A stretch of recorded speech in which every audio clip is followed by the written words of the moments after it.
Welcome to my big channel. அனைவரும் mind big சேனலுக்கு வரவேற்கிறேன். பார்த்திபன் கனவு தொடர்ந்து கேட்கலாம் நண்பர்களே. சக்கரவர்த்தியை குந்தவி வியப்புடன் நோக்கினாள். அவளுடைய மைத்தீட்டிய பெரிய கண்கள் அதிசயத்தினால் விரிந்து மலர்ந்தன.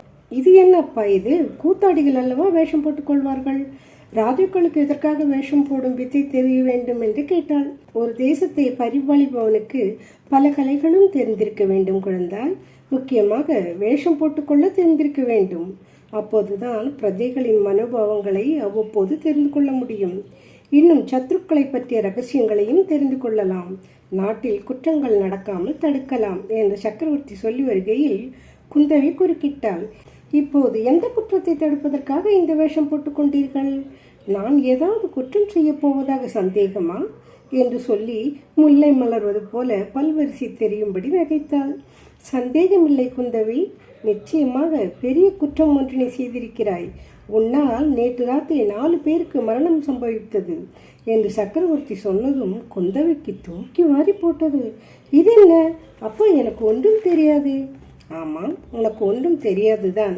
அயல் தேசத்திலிருந்து வந்த ரத்தின வியாபாரி ஒருவனை நீ அரண்மனைக்கு வர சொன்னாயா? ஆமாம் சொன்னேன். அது குற்றமா? அவனிடம் நீ யார் என்று உண்மையை சொல்லாமல் குந்தவி தேவியின் தோழி என்று சொன்னதுண்டா? உண்மைதான். அதனால் என்ன? அதனால் தான் ஆபத்து வந்தது. இந்த ரத்தின வியாபாரிக்கு நீதான் சக்கரவர்த்தியின் மகள் என்று யாரோ பிறகு சொல்லி இருக்கிறார்கள். அவன் இதில் ஏதோ அபாயம் இருக்கிறது என்று மிரண்டு அன்றிரவே உறையூருக்கு குறுக்கு காட்டுப்பாதை வழியாக கிளம்பி போனான். உறையூருக்கா என்று குந்தவி கேட்ட குரலில் மிக்க ஆச்சரியம் துணித்தது. ஆமாம், அதில் என்ன அவ்வளவு ஆச்சரியம்? இல்லையப்பா, ரத்தின வியாபாரி காஞ்சிக்கு வராமல் உறையூருக்கு போவானேன் என்று யோசித்தேன். அங்கே அரண்மனையில் கூட ஒருவரும் இல்லையே. அந்த ரத்தின வியாபாரியின் தாயார் உறையூரில் இருக்கிறாளாம். அவளை பார்ப்பதற்காக கிளம்பினானாம். குந்தவி ஏதோ சொல்ல வாயெடுத்தவள் பல்லை கடித்து கொண்டு மௌனமானாள். அந்த ரத்தின வியாபாரி உண்மையில் விக்ரமன் தானோ என்று அவள் மனதில் தோன்றிய சந்தேகம் ஊர்ஜிதமாயிற்று. அந்த சந்தேகம் தன் தந்தைக்கும் ஒருவேளை தோன்றியிருக்குமோ என்று எண்ணினாள். தான் ஏதாவது பெசகாக பேசி அவருடைய மனதில் சந்தேகத்தை எழுப்பக்கூடாது என்று தீர்மானித்துக் கொண்டாள். என்னம்மா யோசனை செய்கிறாய் என்று சக்கரவர்த்தி கேட்டார். ஒன்றுமில்லையப்பா, பழைய ஞாபகங்கள் வந்தன. உறையூருக்கு முன் தடவை நான் போயிருந்ததை நினைத்து கொண்டேன். இருக்கட்டும் அப்பா, அப்புறம் அந்த ரத்தின வியாபாரியின் கதையை சொல்லுங்கள் என்றான். காட்டுப்பாதையில் இரவில் போகும்போது அவனை திடீரென்று 4 பேர் வளைத்து கொண்டு வாளால் தாக்கினார்கள். ஆனால் அந்த ரத்தின வியாபாரி லேசுப்பட்டவன் அல்ல. 3 பேரை அவனை தீர்த்து விட்டான். 4வது ஆள் இந்த வாளுக்கு இரையானான் என்று சக்கரவர்த்தி தம் வாளை சுட்டுக்காட்டினார். மிகுந்த வியப்புடனும் ஆர்வத்துடனும் நீங்கள் எப்படி அங்கே அந்த சமயம் போய் சேர்ந்தீர்கள் என்று கேட்டாள் குந்தவி. இல்லாவிட்டால் இந்த பெரிய சாம்ராஜ்யத்தை நிர்வாகம் செய்ய முடியுமா குழந்தாய்? ரொம்ப தற்பெருமை எடுத்துக்கொள்ளாதீர்கள். நரசிம்ம சக்கரவர்த்தியின் ராஜ்யத்தில் திருட்டு புரட்டே கிடையாது என்னும் கீர்த்தி என்னவாயிற்று? காஞ்சிக்கும் மாமல்லபுரத்துக்கும் இவ்வளவு சமீபத்தில் திருடர்கள் ஒரு அயல் தேசத்து வியாபாரியை தாக்குவது என்றால், நானும் உன்னை போலத்தான் அவர்கள் திருடர்களோ என்று முதலில் நினைத்தேன். ஆனால் உண்மையில் அவர்கள் திருடர்கள் இல்லை. பின்னே யார் அவ்வளவு துணிச்சலாக காரியம் செய்தவர்கள்? திருட்டையும் வழிவரியையும் காட்டிலும் பயங்கரமான விஷயம் கிடந்தாய்.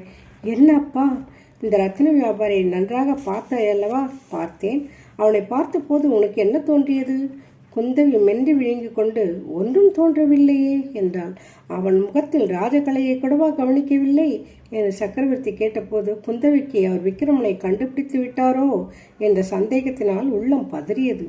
சக்கரவர்த்தி அவளுடைய மறுமொழியை எதிர்பாராமலே, நறுபலியை கொடுப்பவர்களுக்கு இந்த மாதிரி ராஜலட்சணம் பொருந்தியவன் கிடைப்பது மிகவும் அருமை என்றார். ஐயோ என்று அலறினாள் குந்தவை. அப்பா, நமது நாட்டில் இன்னுமா இந்த பயங்கரம் என்று கேட்டாள். ஆமாம் குழந்தாய், இந்த பயங்கர மூட நம்பிக்கைகளை வேறறுப்பதற்கு முயன்றுதான் வருகிறேன். இன்னும் வெற்றி கிடைக்கவில்லை. ஓரிடத்தில் வேரை களைந்தால் இன்னொரு இடத்தில் முளைத்து எழும்புகிறது. பாவம், அந்த சாது ரத்ன வியாபாரிக்கு இப்படிப்பட்ட ஆபத்து வந்ததே. நீங்கள் அச்சமயம் அங்கே போயிடாவிட்டால் என்ன ஆகியிருக்கும்? அவன் அப்படி ஒன்றும் சாது இல்லை குந்தவி. அவனும் ஒரு திருடன் தான். அதனால்தான் இத்தகைய ஆபத்தில் அகப்பட்டு கொண்டான் என்றார் சக்கரவர்த்தி. குந்தவிக்கு ஒரு நிமிஷம் மூச்சே நின்றுவிடும் போல் இருந்தது. நிஜமாகவா அப்பா?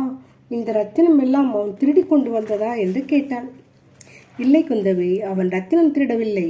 வேறொரு திருட்டுத்தனம் மாமல்லபுரத்தில் செய்ய பார்த்தான். நமது சிற்பிகள் சிலருக்கு ஆசை காட்டி அவன் வசிக்கும் தீவுக்கு அழைத்து கொண்டு போக முயன்றான். இது எப்பேற்பட்ட குற்றம் தெரியுமா குழந்தாய்? இந்த குற்றத்துக்கு தண்டனை என்ன தெரியுமா? தெரியும் அப்பா.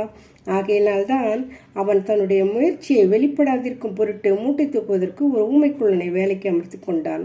ஆனால் அந்த குள்ளன் மேல் எனக்கு ஏற்கனவே சந்தேகம் இருந்தது. அவன் காபாலிகர்களின் ஆள் என்று.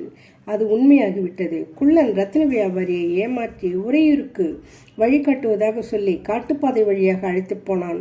நான் மட்டும் சரியான சமயத்தில் போய் சேர்ந்திராவிட்டால்... சக்கரவர்த்தி யோசனையில் ஆழ்ந்தார். அப்புறம் என்ன நடந்தது அப்பா? ரத்தின வியாபாரி இப்போது எங்கே? சக்கரவர்த்தி பின்னர் நடந்ததையெல்லாம் ஒருவாறு சொல்லி அவனை தம்முடைய குதிரை மீதே உறையூருக்கு அனுப்பி வைத்ததையும் தெரிவித்தார். குந்தவி சற்று பொறுத்து, ரத்தின வியாபாரி தங்களை இன்னாரென்று தெரிந்து கொண்டானா என்று கேட்டாள்.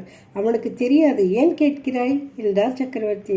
ஒன்றுமில்லை, வேஷம் எவ்வளவு தூரம் பலித்தது என்று தெரிந்து கொள்வதற்காகத்தான். பிறகு குந்தவி, அப்பா, ஒரு விஷயம் கேட்க வேண்டும் என்றிருந்தேன் என்றாள். என்னம்மா? அண்ணா உறையூரே பார்த்ததில்லை அல்லவா? நானும் அவனும் உறையூருக்கு போக எண்ணியிருக்கிறோம்.